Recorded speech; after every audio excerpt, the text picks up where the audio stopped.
Welcome to Real Talk with Karia Christopher, the conversation.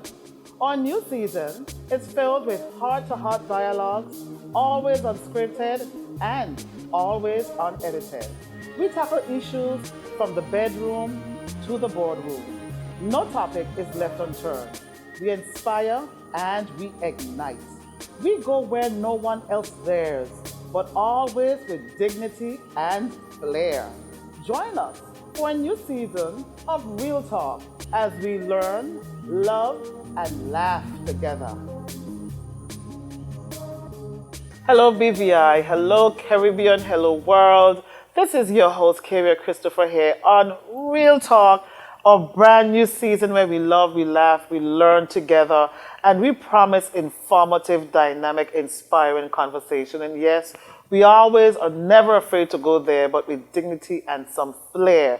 Today, and I always say my friend, but I consider him to be my friend. I know him way back. I'm a little older than him, but I respect this man so much, and I know he's under a lot of pressure.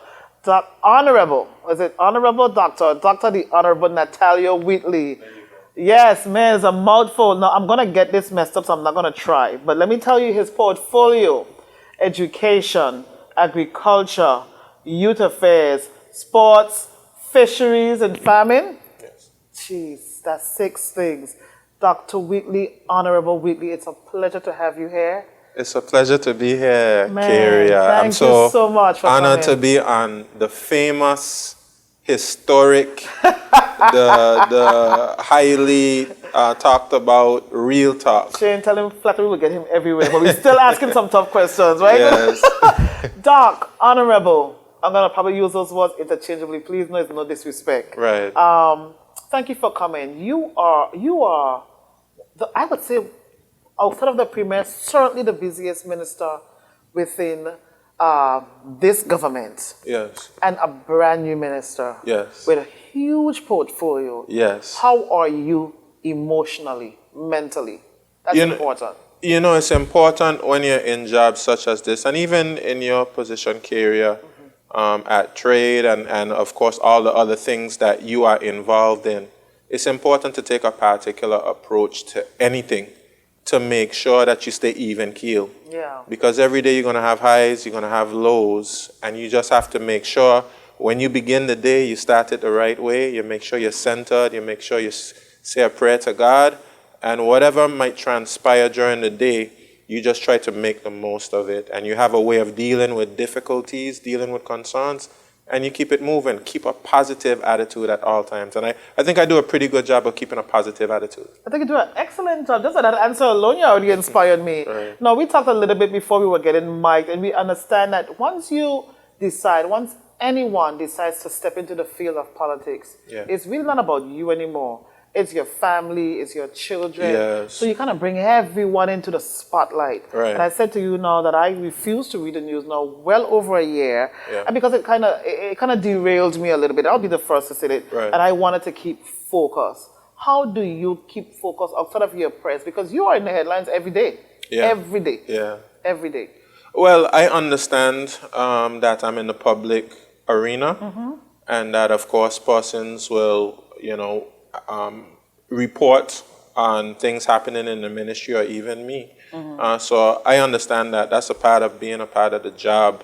I do think that our news media can do a better job of keeping people informed, giving them accurate information. I think we've gotten caught up from a kind of sensational media culture. Yeah. And I think that's not really good for us here. And I would encourage the news organizations and reporters, make sure that you keep the public informed. Don't just seek to create sensational headlines just to get, clicks. Yeah. And I think as a community, we have to show a certain level of maturity. So I congratulate you for really distancing yourself from that type of culture. And of course, we have lots of different means of getting news. Yeah. You have the evening news on the Exactly. radio, you have statements, GIS, different types of things like that. But I really think that the news media should step up to the plate and recognize their responsibility to provide accurate information to the public. Okay, so I like that answer, and in finding other news outlets for me worked. As I said, I needed to stay focused. And I'm not a minister, far from it. So I can't imagine how tough it is for persons in your position. But who much is given, much is expected. Absolutely. And you have, in my mind, the most important ministry, education. Yes. And I think everybody who knows me know that I have a particular affinity to girls and educating girls. And because I believe that women, well, girls obviously turn into women and we're nurtured and we're, clearly we look like the ox-mat and the guys now shame. Yes. And so some of the criticism that you have received, I'm certain you understand. Yeah. You had a tough position coming on the heels of 2 devastating hurricanes, having to have schools that were on shift system, and then lo and behold, a global pandemic. Yes. So makes having education now even more difficult in a safe way. Right. The cries that we are hearing now from parents are that it is time for education to take a priority. And some folks have labeled that section as a failure. Now, I don't have children in the system anymore. Yeah. But do you understand where parents will be upset that now going on, 4 years, I think, since the hurricanes to now, most of the children have not had a regular day of school. You understand why people would be upset? Oh, I'm definitely upset. But let me congratulate you for what you have done, contributed to the system with Sham Academy. Thank you. Yeah, because of course it's not really just about the subject matter, the content. It's also about your character, your ability to be able to be in a social settings, your etiquette. All of these things prepare a child to reach their full potential. Yeah. And what I encourage persons to do is look at education as a partnership. Mm-hmm. It's not just about the Minister of Education. It's not just about the CEO. It's not just about the teachers. Mm-hmm.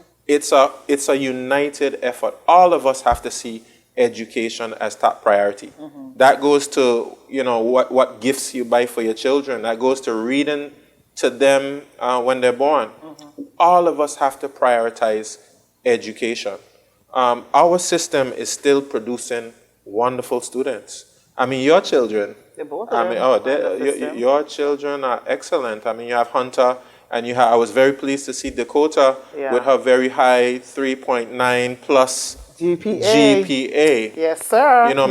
My children are doing well. There's so many children doing well in the system. Mm-hmm. When I became minister, I recognized that the system did have some weak areas, even though that we're still producing stellar students who can top, the classes in the United States and the United Kingdom. Mm-hmm. But we have some weak areas. Areas like our provision of technical education. Mm-hmm. That's been an area of focus for me since coming in as minister. We also have a provision for students with special educational needs. Mm-hmm. We can do a lot better there, and that's been an area of focus. And there have been areas over years, Karia, that have been neglected, that have not been given sufficient attention.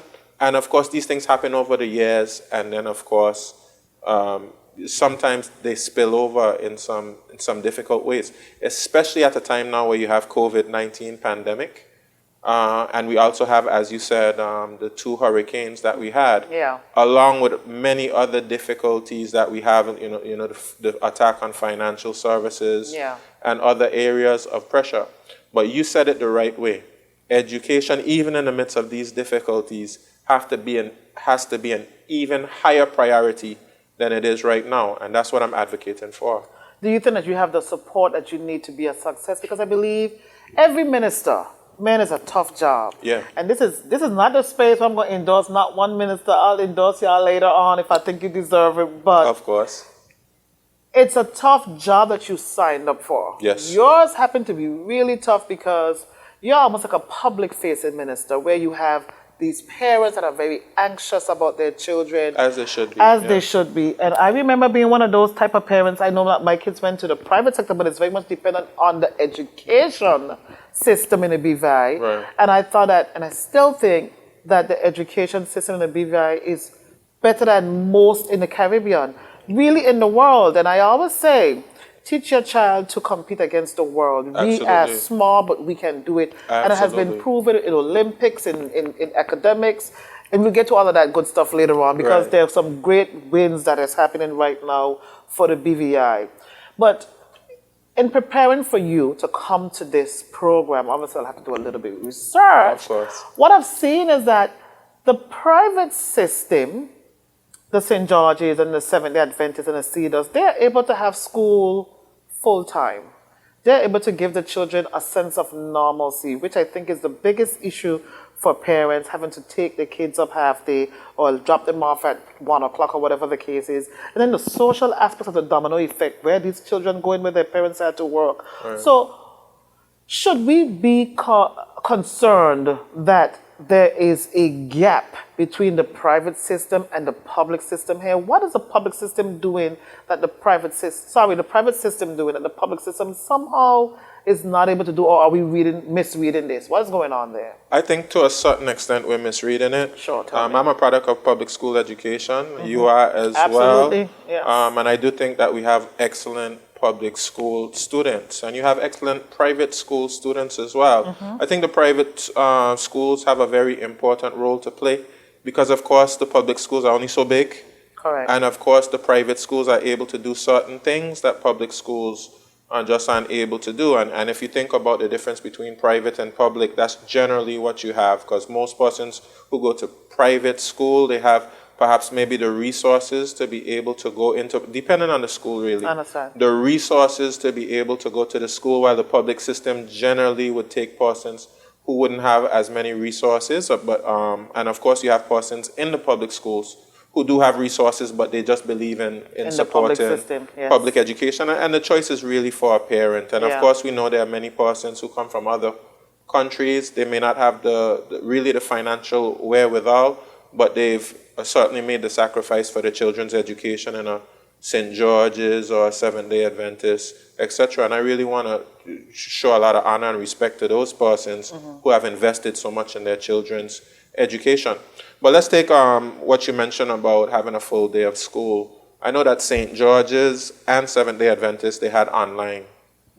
In fact, recently, Seventh-day Adventists had some COVID. They had to move back. So COVID cases, and they were able to do completely online education. And I think it's actually an advantage to be able to have the technology, the resources to be able to go fully online whenever you need to. Of course, we know it creates certain challenges, of course, and we ask for employers to be particularly mindful of the fact that we're going through a coronavirus pandemic, worst pandemic in 100 years. Absolutely. And we need everybody to be on the same page. We part of Team BVI right now.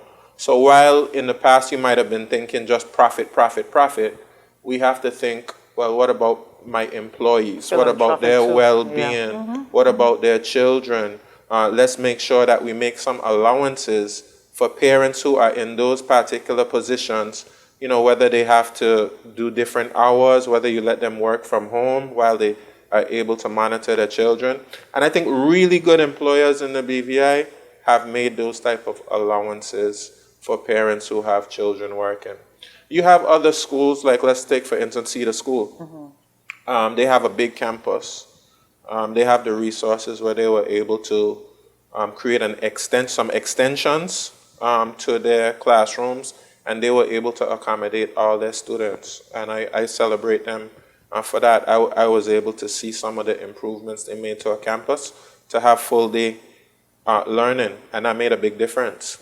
And in terms of our public schools now, we had public schools that were doing full day, like public schools like Jasper and Dyke Primary, for instance. They're smaller, yes. Yeah, because of the size. So it's really not a question of public or private. It really had to do with the size of the school and the space that they had available. For instance, we have most of the primary schools, I think all the primary schools now, full day of learning. You don't hear much about it because, of course, we attracted to negativity. Yes. And the high school, we recognize that we want the children in the high school to have a full day of school as well. That's why when we first came into office, we fixed what we now know as the Ella Dorothy Turnbull building. That allowed us to eliminate the shift system. And of course, because of COVID and the protocols that we have now, we don't have the space that we had before to be able to accommodate the protocols. So we have the shift system now. But the good news is that we're going to be building new buildings at the Lower Estate campus so that we can go back to a full day of schooling. Now, you said something that was very prevalent to me. You said there's some good wins that are happening, but of course we don't hear about them. Right. And so, do you think it's time you as the minister, because at the end of the day, you want to get your job back. Right. And you can only get your job back when persons believe in what they see. And if we're not seeing something, if the news happens to be sending a negativity, and that's clickbait, and I understand how it works, then do you accept that you have some responsibility to surround yourself with persons who can promote the spaces that I work in so that people can believe in the system? Because you said something very accurate. Both of us are product of the public system. Right. And I believe in a public system. Right. My both children happen to go to the private school. And I can say this. The only difference that I have seen, me personally, and I'm going to be battled for this, the education was no different. Any child from Elmore Start versus a child from a St. George's, I think that the education is exactly the same. Right. The same type of teachers, the same thing. The difference was the social aspect. Because it was smaller, the rules were much stricter. Right. When they say no skirts, be above your knees, when they say no big earrings, when they say no smoking, no drinking, those are the things that a bigger school would be more difficult to curb. So I give you the credit for that because I am a proponent of the public system. Right. But what my concern would continue to be until I see different is to normalize this school. And I worry more about the fact that these young people are at home or on the streets. Something happens half of the day. 4 hours they're unaccounted for. Yeah. And so you will see increase in teenage pregnancy. You will see increase in unfavorable social behavior, drinking, smoking, these things, because there's not a lot of things that is put together for these students outside of the normal school hours that you don't have any control over. Right. So you accept that, do you? Well, I do accept that we have to do a lot more work with our young people. Yeah. We have to provide more gainful activities for them, and we have to provide a lot more direction and a lot more guidance for them, especially speaking about some of the things you're speaking about, because they have more time to get involved in these things. Correct. But even when I was in school, I know you would get persons getting in trouble. They sneak off from school, or even in the period between when school lets out and when they have to be back in home, things can happen. I think it's important for us to put more institutions in place to ensure, just like Charm Academy, to ensure that our young people are making the best choices. I mean, things like Charm Academy, male, female, they're excellent. So, and it's not just the job of the education system. It's all of us. I love to see what Lions Club is doing. I love to see what Rotary Club is doing. You know, I love it. I mean, it takes really a community to make a successful school. But I think what you're saying is correct. Your earlier point about promoting some of the wins that we're having, promoting positivity in the system. And I believe that the negative seems to win sometimes. I think we have to get stronger about sending the positive message about what's taking place in the education system. You have wonderful, I mean, I went to Virgin School of Technical Studies on Friday. We had a happy hour for the teachers. The teachers, my sister was there, Yeah, and we had some students there who cooked all the hors d'oeuvres. We had some students there who gave teachers massages. We had students there who were preparing light cocktails. And I'm always so impressed when I go to the Virgin Islands School of Technical Studies. These students' stories deserve to be told. So, of course, you know, we have to GIS, they're working their butts off. I know. I support them 100%. We have to try to see how we can get them more resources to be able to do more. And, of course, you asked me before about support in the education system. It's important that we put all the resources necessary to help the system to function, because the persons in the system, a lot of them are doing a great job. I mean, they're doing a wonderful job. Recently, we had a deputy CEO position filled by Mrs. Orlandit Crabb. Yes, congratulations to her. Very talented individual. She was a principal at Joy Samuel for many years. Did a wonderful job there, and she's going to help the ministry so much. But we still have open positions that we need filled. I was able to add a permanent secretary to my ministry. I heard so. Congratulations to you. Yes, that made a big difference. And we have some more positions that we have to fill, and we have to keep punching. Well, let me ask you this question, Minister, because you have the biggest portfolio. Yes. A massive portfolio. Yes.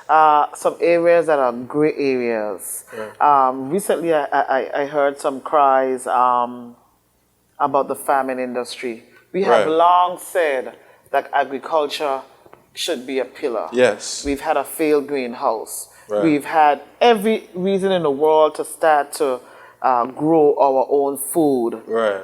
Yet, there seems to be a disconnect. Persons are not going into the farming industry locally. We have lots of persons who import Right. goods Right. or produce. Yeah. Lots of, nothing against the Dominicans, nothing Right. against the Dominicans and the avocados and the nice plantains, but we see more of that versus the local indigenous farmers. Right. And I know there seems to be some gray area happening now. What are your plans in that space? How can we merge the two if we can? Because of course, to get the farming, the produce here, you still have to approve, well not you, but agriculture, so which is still you, have to approve it, but I know there's been some disconnect happening there. What are your plans there? Well, you know what? I'm excited about agriculture. I'm very excited about agriculture and the potential that we have in agriculture. As you said, it can be a pillar. It can be something that can produce jobs. It can provide healthier food for us. It can provide business opportunities, tax revenue for the government, and it's an obvious area to invest in. And one of the things I'm excited about agriculture is this new what we call a food security and sustainability bill. I've been working on it since I've got into the position. It's over 100 pages long, this new bill. Our agricultural legislation has not been updated in many years. Yeah. We have agricultural legislation as old as over 100 years. You know, I believe that. I very believe that. old legislation. So the legislation needed to be consolidated and it needed to be modernized. Something very exciting we're doing with the legislation is forming a statutory board, turning the Department of Agriculture and Fisheries into a statutory board. Really? Yeah, because government is not really set up to do business. And we want this statutory board to be able to facilitate much better commercial activity. So this statutory board is what we want it to do. One thing we want it to do is be able to buy the produce from the farmers. Nice. Have 100% guaranteed market once it meets our quality standards. And standards is going to be a much bigger thing when it comes to this legislation. We want to, as we did before, have a guaranteed market for our fishermen. So our fishermen will be able to get paid the same day they land their fish. But they're doing some good jobs because I buy fish and I pay by ATH mobile. Sure, you ever buy fish now? You literally send your money by ATH mobile. You get your 5 pounds or 10 pounds of fish. So we get in, and these are local fishermen that are doing a great job. Yeah, exactly. So, Minister, you know, we don't have a lot of time, but there's so many questions, and I want to get more. You're gonna have to bring me personal. back. Absolutely. Here. I mean, it took him forever to get here, but I want to acknowledge your space as being so important. And can I say I worry about you? I do, because it is such a massive portfolio. Yeah. Do you think that you were given enough tools? Yes, you got a second PS, Right. but you're only one man. Right. And everybody, you called me in my other job. Things have nothing to do with agriculture, nothing to do with education, but the people that you represent, they Right. call you all the time. Right, right. And so I'm asking this question because you're one of the newest ministers. I think you're one of the most intelligent ones that are out there. Why, I thank think you. you're brilliant. But do you think that we continue to promote a welfare system in a BVI, which translates to you because you're brand new? And so I say welfare system where you allow persons in the community to have such access to you and you Yeah. expect to get things every single time. How are we managing that? Well, how are you guys managing that space? No, you know, it's a very important question that you ask, Karia, but especially as a district representative, because we don't have certain systems in place. Yeah. A lot of the pressure ends up falling on the district representative. So our social services we have to invest more in our social services. We have to give the Minister of Health and Social Development and the Social Development Department more resources. And of course, there's only so much resources to go around. But I think health and education have to be at the top of the list. I agree. In terms of our investment. And we have budget coming up soon. So I hope all my colleagues are hearing me. Yeah. That actually, you asked if we had the resources to do our jobs. We need more resources. And we understand that there's only a limited amount of resources in the pot and so many things to get done. And that's why I really admire how the Minister of Finance and the Premier has led the effort to diversify the economy and to bring more money in through our existing industries. You know, we face a real challenge with financial services. Of course, they just passed global minimum tax of 15%. So we have to keep our eye on that ball. And of course, tourism has gone through a tough time with pandemics and hurricanes. But still, even in the midst of this tough time, we're diversifying the economy and strengthening our existing pillars because we have to make more money. We do. You know, we have to take government revenue from it's been between 300 and 350 for a while now. We have to take it up to 500 million to be able to facilitate the type of development and the standards we expect here in the BVI. But Minister, we're halfway there to the interviews. We're going to take a quick commercial break. And unfortunately for you, but you're handling it so well, I don't feel too bad, Shane. We got to get into some more questions that I think that persons really want to ask. And I think you're doing a good job, a great job actually, of kind of explaining your side of the coin. Right. So BVI, Caribbean, the world, we thank you for always tuning into Real Talk here with Karia Christopher. We have the great Dr. Honorable Natalio Wheatley with a slew of portfolios. And I'm going to have two bands to get his name together on the screen. We'll be back in 2 minutes and 2 seconds after a word from our kind sponsors, Flow. When your dog rolls over, does it give you double data? Nope. But Flow prepaid mobile plans do. Simply stay topped up and you'll get double data when your Flow 7-day prepaid plan renews. That's up to 6 gigs for you to enjoy. Top up today. Now that's a good plan. Dial *129# to activate and stay topped up. Conditions apply.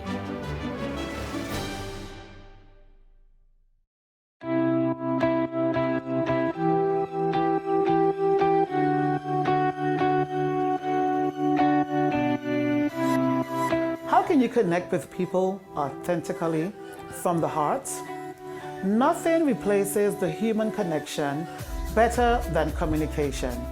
And nothing will be able to get you further along than to connect with other people. Today, I am offering you personalized one-on-one coaching on public speaking, negotiation, body language, all the necessary tools to make an impactful statement. It's about shoulders back, head straight, mastering the power pose, and giving your audience of 1, 100, or even 1,000 the biggest impact that you can dream of. I take you on a personalized journey in a private setting, holding your mic, standing at the lectern, and being authentically you, true to yourself, being a better communicator.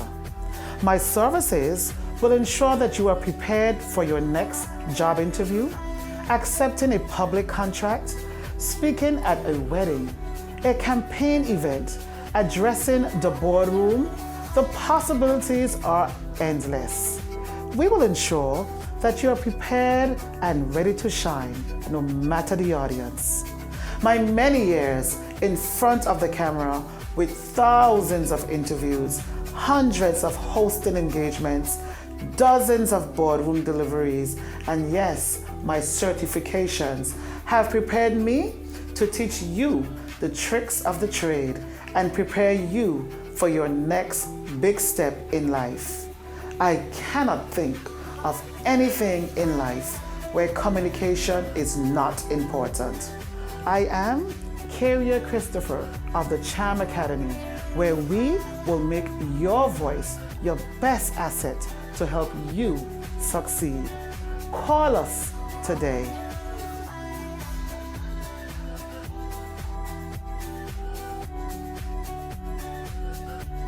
And we are back here at the studios with Real Talk with Karia Christopher and Dr. the Honorable Natalio Wheatley. We talked about some of the challenges that you have in the job, and we understand that there is no job without its challenges.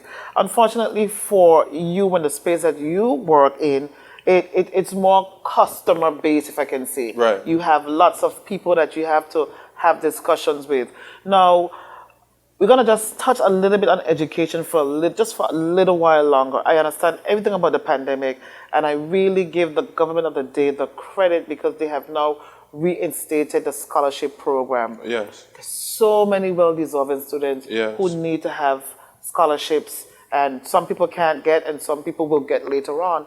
The question I have is not about who can get and who can't get. I trust the system to do what it's supposed to do. Right.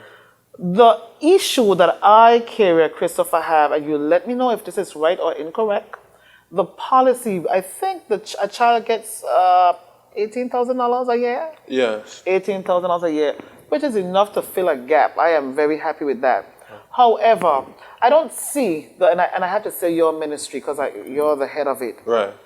encouraging our people, and we spoke about being able to compete with the best in the world. Right. I feel that section is mediocre at best. I don't see the energy or the suggestions or encouragement for our students to go to the best schools. Right. I feel that they're more cost-based, and I know that the government cannot furnish a $60,000, $70,000 a year child. Parents Right. have to do something. Right. Parents, if you get these kids, you gotta try to do your part, and the government is just here to subsidize. If I'm correct. Right. But the narrative feels like you should just go here because it's cheaper, or you should go there. And then how are we supposed to attract the best and the brightest to be the next Honorable Natalio, to be the next Premier, to be the next Auditor General, if we don't want them to go to the best in the best schools in the world?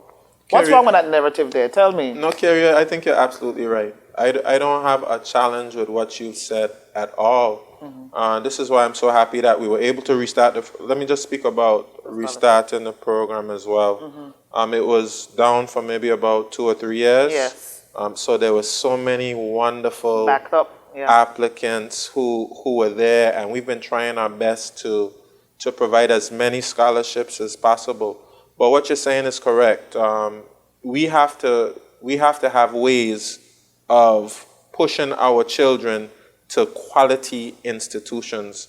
I myself, I attended some quality institutions.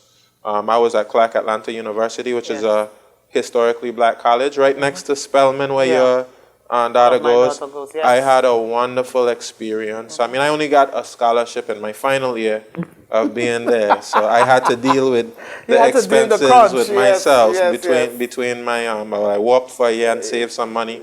I actually went and I won a scholarship from the school. They gave me a full scholarship because of my academic performance. I told you were brilliant. Did I not tell you that this man is one of the... I could see. Go ahead. And then I ended up going to a very good school, which is for my master's degree, which is Purdue University. You went to Purdue? Yeah. Stop playing. I got my master's degree from Purdue. I like those type of schools. And Purdue probably has about 60,000 persons who go to the school. Yeah, it's a massive school. It's a massive school. And I was able to go again for my PhD to University of London School of Oriental and African Studies. So based on what it is I study, that's one of the best schools in the world for that. So I understand the importance of going to quality institutions. I think what we have to balance as a ministry is if you increase the amount of money you give to any particular person, then you'll give a smaller scholarship. Right. But it doesn't stop persons from seeking financing from other places. If you have the financial wherewithal, based on your family, to be able to go to a more expensive school, then this scholarship will help to subsidize what you can put in. And also, just like I said, if you're talented enough, you can win scholarships from the school. My brother, who is Dr. Ricardo Wheatley, he's a representative for our Asia office. He did an excellent job in securing scholarships from Asian universities. And these are some of the best universities in the world. So we're trying to create more avenues for persons. In my ministry, I give grants as well. So there's some persons who perhaps maybe they need a little more topping up. They run into a little trouble. Topping up. They run into a little trouble. Yeah. I help to provide them with a grant. We also have the money services. This was something that was controversial at the time. We taxed the money services. But one area that the money services goes to, MoneyGram, Western Union, one area that goes to is giving scholarships to our young people. So we have more revenue to put towards scholarships. Sometimes those are put towards grants to students to help them, because we know that it's tough, depending on the school that you're going to, how much that you have to pay. It's really tough. And I'm open to suggestions, really. Well, one of the suggestions I would always like to make is that, and that's just me, I'm not a consultant, so there should be a consultant type of job. Free advice. But there are lots of, the trust companies and the offshore businesses. That should be the basic condition. They're making millions. Fund at least one child. Depending on their size, they can afford it. Fund 2 or 3 children. If you want to come to our country, then you have to give back. That's just my suggestion, because there's so many of them. I'm so glad that you mentioned that, because one condition that we put in our Investment Act, you would be familiar with this with your job and trade, is that some persons, they get incentives based on doing things like investing in education. Yeah. That's in the Investment Act, and this is something I can actually congratulate the Premier on. When he has been negotiating with persons who want to do developments here, one of the areas that he asks for you to make a contribution, because you're not just coming here to make money off of our people. Yeah. You have to give back, and that's what we want to promote to our corporate community. Like I said before, it takes a whole community. It takes the business community. It takes the district representatives. It takes our civic associations. Everybody has to do their parts. If you come in here and an investor, it's not just about you making money. You have to give back to the territory, and perhaps some of those persons that you are supporting with a scholarship can actually come back and work in your company. Correct. And so it's like a reciprocal relationship. I like the direction that's going. Now, Minister, because you do have such a huge job, I suspect you probably sleep 5 hours tops a day. Yeah. I'm not going to discuss the COI, because I know it's an active something, but I will discuss the scrutiny that the government of the day is facing. And that is not something that just this government of the day faces. Yeah. Every government, that's true, as a whole, gets hounded. It feels a little bit worse because we are more into social media now, and so everything is right at your tips of your tongues. Exactly. But it's the same thing. Right. Now, with the scrutiny that you see and then you read and you hear, does it make it more difficult for you to try to give to persons? Because now you have to worry about, well, if I give John Doe, who just lost his wife and, I don't know, he doesn't have a job, if I give him $3,000 because I know he's from my district and I know he needs it. Right. The difficulty now of trying to help somebody becomes very much more complex, because I understand that you need to have rules and regulations and to be transparent, but there's a whole new world that we're living in now. Are these challenging times making it more difficult to do your ministerial and representative jobs? In some ways, I would say yes. And I would say this really has to do with the United Kingdom. And we really want to ask the United Kingdom to really temper their views, because, of course, we believe in transparency. We believe in accountability. We believe in good governance. But one thing you can't forget when you speak about all of those things is also progress for the people is important. Sometimes we get lost in that. Sometimes we get so caught up with good governance, accountability, and transparency that we forget that you're actually supposed to deliver for people and help them to meet their aspirations. And I'll give you a good example of that. Let's take the schools, for instance. We had furniture for the schools, and we wanted to go through the full process because, of course, you want value for money. So while we could have gotten the furniture a lot more quickly so that the students had a place to sit, we had to go through a very long, protracted process that took well over a year, maybe 2 years. I have to check and see exactly how long it took. But it took a very long time because of the tender process and then problems that we had in the tender process. So you're trying to get value for money for this furniture, but then the children need a place to sit. So you end up having to spend money to buy temporary furniture, and you're still going through this process of getting value for money. So for me, that means that we've lost the point. I understand. Yeah. And I understand part of being a minister, part of being a representative is to help the community. Right. That's what we want. And we know that it's our money, so if we need it, we're asking. But do you understand that from a ministerial point of view, from a government point of view, you have lost, when I say you, the government has lost a lot of confidence. The public has lost a lot of confidence in the government because of the perceived lack of transparency when we hear these information. For instance, when there's a cry and you're part of cabinet, so you would have to be able to say yes. Me, Shane, all of us, we use NHI. NHI is in its growing pains. It's not ideal in a lot of cases, but it's what we have. And so when I don't want to say leak, but when information is given to us by perhaps not the way that the government wanted it to come out, and the public now is like, oh, so we have to use NHI, but you guys get plastic surgery, you get your spouse, you get your children, and we have to pay for it. And you guys get an extra pension, and you guys... So do you understand where the public will lose confidence in the government when we receive information not from the government? No, absolutely. I think it's important to always share information because a lot of things that you mentioned, it came across a particular way and it really was not. Correct. It really was not that way. So it's important for us to be able to communicate. And I'll admit that our communication can be stronger with the people. But when it comes to transparency, accountability, and good governance, I don't want us to be too hard on ourselves. It's important for us to have a high standard. But, as a government, we've passed good governance legislation recently. We have the Integrity in Public Life Act. We have the Whistleblower Act. We have the Contractor General legislation. A ton of legislation. We have the Ministerial Code.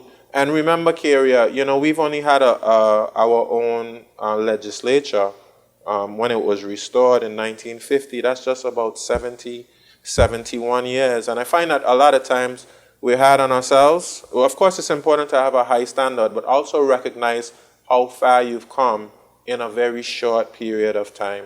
And the United Kingdom, the United States, every country that you can think about in the world, they have their problems, they have their challenges. But what I want persons to understand is it's important for you to always know that you have to empower yourselves to be able to solve these challenges, as opposed to expecting somebody from someplace else to solve these challenges for you. And we have to strengthen our democratic institutions. Election is only one, but we have so many other democratic institutions that we have to strengthen. And it's our responsibility to make sure that we're well informed. That's why I appreciate your maturity in speaking about not taking certain type of news. But we have to make sure that we're well informed. We have the information. We listen to the House of Assembly. When we have new bills that are being gazetted, that we take a look through those bills. We read the minister's statements. We make sure that as a civic-minded individual, we do our part. And then let the chips fall where they may. You're more than halfway there. More than halfway through that 4-year term. Yes. So the process is going to start over again in a minute. As we are today, I think it's the 10th of October. The show will end in a few weeks, but it's the 10th of October. 10 being the best, 1 being the worst. How do you grade yourself? Well, you know what? I'm always going to give myself a good grade. I mean, you're Purdue.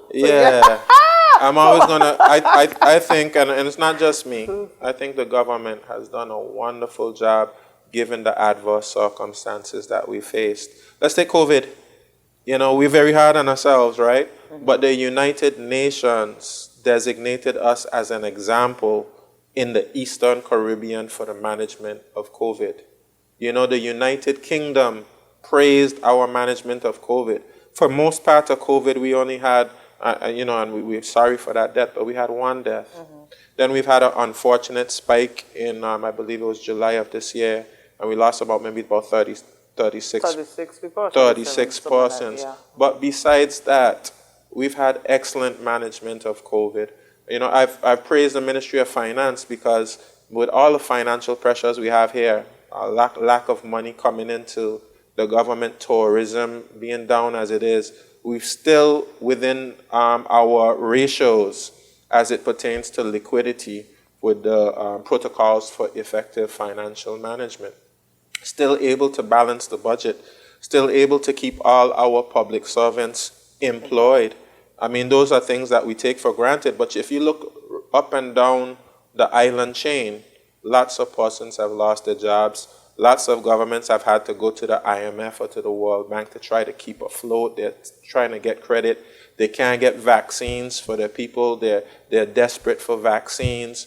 You know, we've done a really good job in managing COVID, and we've done a really good job, despite the talk, of managing our finances, and we've still been able to invest in our infrastructure. You know, what the Ministry of Transportation is doing has been amazing, even though it doesn't get as much attention as it should. We've been able to build many new structures in our education system. We have Eslin Henley that's about to be built. Yeah, I heard so. We have Jasper Knight Primary School about to be built. We just built Brigado Flax Educational Center. We've repaired just about 95% of the sports infrastructure in the country. You know, we're investing in our culture. We have Culture and Tourism Month coming up in November, and some wonderful activities. We passed Heroes and For Parents Day. We're going to have that holiday next week, actually. And we've done a lot. We've done a whole lot. A full 10. I mean, Minister, you give yourself a 10 just there. So Yes. let me just drop it down to a 9. Olympic team, again under you. Yes. I mean, you just have such a massive portfolio. Yes. We have done, I think, outstanding. Yes, we have. Outstanding, the Chantels and the McMaster and the Phillips, the swimmer. Man, I'm so proud. Yes. I mean, clearly you can see I'm not athletically inclined, but I support them 100%. Why is it that the language, I have a problem with the language and the messaging that my government allows to happen? There seems to be some outcry, and I literally have 1 minute to ask you, because we have awarded these athletes with monetary gifts, which I personally believe that they certainly deserve. Right. What is the angle on that? Well, actually, this is a part of a cabinet decision that has taken place before in terms of the structure for awarding athletes who do well at these particular games. So that's not a decision that I made. That's in line with policy that the government had, which is important. And I think that we have to develop a similar policy for other things like pageants. Let's say let's say Miss BVI wins Miss Universe. Wow. Oh man, we have to do something. Let's say a BVI lander wins a Grammy. We have to reward them. And I think when Chantel Malone won a gold medal at the Pan Am Games, I think that's probably the highest gold medal that we've ever won as a country. She got an award in keeping with that policy. And persons, it was a sizable amount of money if Kyron or Chantel won the gold. Then you would really see money. I think based on the policy, I think gold medal at the Olympics would have gotten them about $60,000. And I think that was well deserved, because I know in Singapore you get $735,000 US if you win. China, similar kinds of money. It's right there in black and white. And let me say to you, Puerto Rico recently, the Minister of Transportation told me this because he traveled on a plane with the athlete from Puerto Rico that won their first gold medal. And when I tell you, the entire Puerto Rico was just proud. Yeah. And sometimes it's a bit discouraging for me to see some of the attitudes towards persons in the BVI who do well, when we really should be supporting. Now, I don't want to discount all of those persons who came out in the motorcade and really celebrated our athletes, but sometimes persons have a kind of negative, As you telling me, a negative attitude when, just when one of our people does well, let's all celebrate it. Let's all feel good about it. It's a narrative that we have to change. We're 100% all the time. Shit is going to kill me. You definitely have to come back for a part 2. I got to. Ladies and gentlemen, Dr. the Honorable, I'm going to say it right? Natalio Wheatley. There you go. He is, I am going to say, one of the most intelligent ministers I've actually spoken to on this show. Thank you. Brilliant answers. I know that it's a tough space and you lead a tough group of people, which are parents and farmers and fishermen and woo! They keep me busy. It's a lot. And I want to thank you so for doing your best. Thank you. I recognize more than a lot of people the pressures that a ministerial position has. It's a tough space to be professionally and personally. And to even come here on this show says a lot about your competence and your confidence in the work that you do. And I thank you so much for coming on here on Real Talk. Thank you for having me. Not enough time. I have 50 million more questions, but we have to go. Minister, I appreciate your time. Please come back again. I like to have them close to election, Shane. We like to access. Yes. We like to have them close to election so we could now grade them properly because you had the full 4 years. Minister, I wish you the best. Education is an important aspect. All of your portfolio is really important. So God bless you as you continue to thrive in your space. And I wish you the best as you continue to do, I want to say, God's work in helping the people. Absolutely. Amen. Thank you. Ladies and gentlemen, my name is Karia Christopher. I know that I take my job very seriously and I don't discount everything that I say that persons hear me. And so I want to give you the best, truest, most authentic content. And of course, our season this year is to live and learn and laugh and love. And I want to thank you for tuning in with me every week for a specific hour. I love you. I love the job that I do. And I thank Flo for giving me this amazing, amazing platform. God bless you. Have a great week. Take care. Real Talk is proudly powered by Flow, sponsored by Nagico Insurances.